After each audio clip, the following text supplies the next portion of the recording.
Good morning mga kachemwa. Feels like minus 38 dito ngayon sa amin.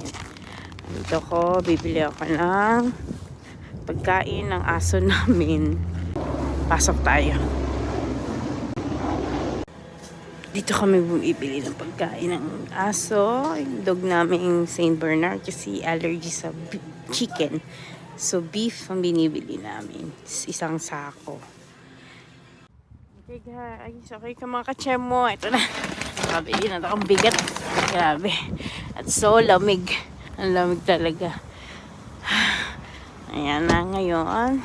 Tayong kape. At sobrang lamig. Magkakape tayo. Ito, lamig. Lamig.